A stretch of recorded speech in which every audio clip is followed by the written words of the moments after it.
Hey, this is John Reed, Diginomica, joined by Brian Sommer, Epic Diginomica contributor. We're usually sitting side by side at some indiscreet location, but this time we are both in our remote bat caves. Brian, how you doing? Doing just fine, John. Just fine. Yeah, we are here with a dual missions. We're going to do two separate podcasts that basically we're going to rehash a week full of barbecue and controversial, interesting ideas on the future of enterprise software, courtesy of Acumatica and then Zoho. So we're gonna do a twofer. Are you up for it? You ready to rock and roll? I'm ready. Yeah. The only bad news is, folks that are listening, the ERP on TV special has expired, so you will not be able to get your free GDPR after the call. But at the end of our podcast, maybe Brian can update you on an exciting new offer that combines the best of the old with some new bundled capabilities for your licensing costs in 2020. So look forward to that. But anyhow, Brian, let's start with Acumatica. You wrote an interesting post that got a lot of attention, kind of looking back on the show, and you called it Acumatica Summit 2020. Great growth comes great responsibility. And this was their largest ever event that combines basically users and partners, but it's become more and more of a customer show every year. 2,500 attendees, a 65% increase. What motivated you this year to write this post, and what were you trying to get at?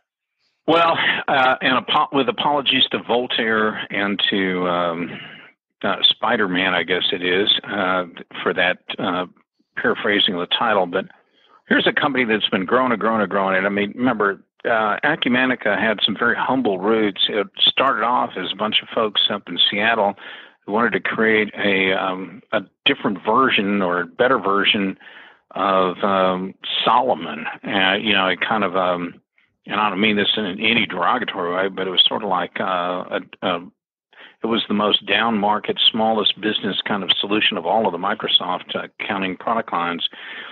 Well, they not only did that, but they've continued to keep rounding out the product line with additional functionality and additional depth of functionality so that they've now got themselves in a position where they can move ever more up market. So what we have is a company that's been growing on just about every metric you can look at. They're growing globally. They have, my goodness, they have some very large global distributors all over Europe, Eastern and Western Europe, and Asia, Australia, and other parts of the planet. They've got a growing network of resellers and others, so that that growth is there, product line growth is there, upmarket functionality growth is there. Everything's growing, and then that begs the question: but is the company really ready for that kind of growth? I've seen this movie before. It's when companies enter into hockey stick growth. If you're just dealing with one of the dimensions of growth, like we're growing geographically, well, that creates a whole bunch of problems about, like, do I have all the regs and statutory requirements, all those countries in place? Do I have all the language versions, et cetera? Or if I'm growing just on sheer user count, I put stresses on your data centers and support and implementation services. But Acumatica's got growth going on in multiple dimensions all at once, including the move to upmarket, and that was the impetus behind putting that piece together. Right. And, it was interesting for me because, I'm used to picking holes in companies, like even ones I like. That's kind of, I see it as my job is to find out what customers are unhappy about, find out what partners are unhappy about, find some nits of my own to pick. And I have a hard time coming up with really good ones for Acumatica right now. But on the growth side, I thought it was compelling when we were joined at lunch by CEO John Roscoe, and we had kind of a frank back and forth, and you and I were at the same table, and we talked about that. And I thought that John was really pretty open about how he speaks with his board regularly about this issue, that, growth is great, but this is going to be a problem they're going to go through. And there's a lot of different components to that. For example, talent and resources is obviously a big one. Maintaining project quality and partner quality is another one. And John had some good answers for us, but it was good to have a frank conversation about it, I thought.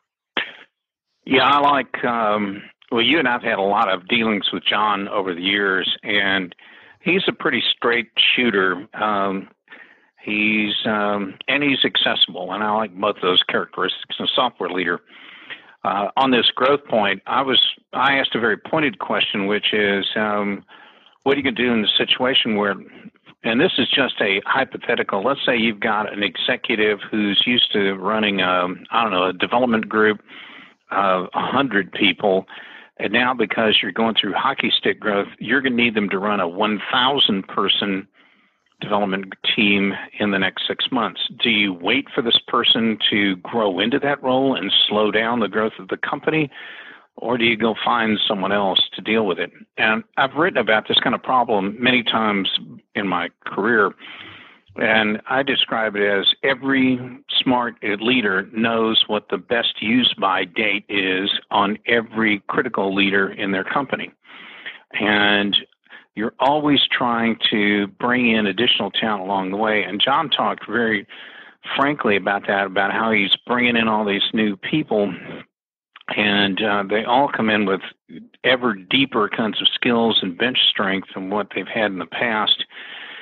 And he's going to continue to deal with that. And that's one of the things that he's having this every board meeting conversation with the board of directors on that very issue. So I'm not sure John was thinking he was going to be having that conversation with us at lunch that day. But you know me, I always steer things towards whatever the 50,000 foot kind of issues and the board issues. And that was one I brought up. Yeah. And I raised like one of my bigger sort of questions for Acumatica is how they're going to scale in terms of their multiple deployment options, because they do offer, in addition to the multi-tenant SaaS option, they offer an on-premise option.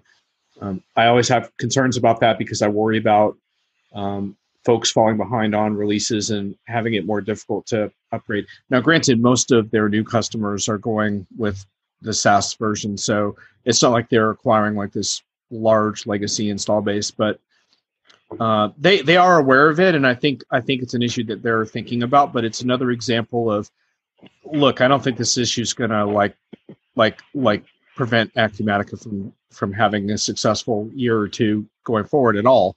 But it's the kind of issue you have to think about when you're growing. And at one point, I was having a frank back and forth with an executive at Acumatica about this, and they said, well, you know, a lot of our competitors have these legacy install bases. So, you know, and kind of my comeback to that was, yeah, but you don't want to be one of them. And they're like, yeah, we get that. Like, we don't want that either. That's not in our plan. We're going to have a bunch of different ways of handling that. So, but it's just one more example of how when you have a smaller percentage of those types of customers, fine. But when you grow to the extent that they're growing, once you have, you know, 20,000 customers or what have you, then, or 50,000 even, like what happens with when that on-premise install base grows. So, you know, there was another little side story going on at the event, and that was the deal that they struck to acquire Jazz, Jaas. That's right. A Midwest creator of manufacturing software. That actually, it was interesting that everybody in the building knew all about it, and it was offering congratulations to the folks from Jazz. And that was only because these two firms have been highly complementary partners with each other for a long time. But it was a big deal because it puts them squarely in the manufacturing space. There was another announcement in manufacturing around process manufacturing and quality management. Those were other big ads. So, you know, the bottom line, I think, for your listeners on this podcast, it was a really nice, great meeting, user conference, very positive.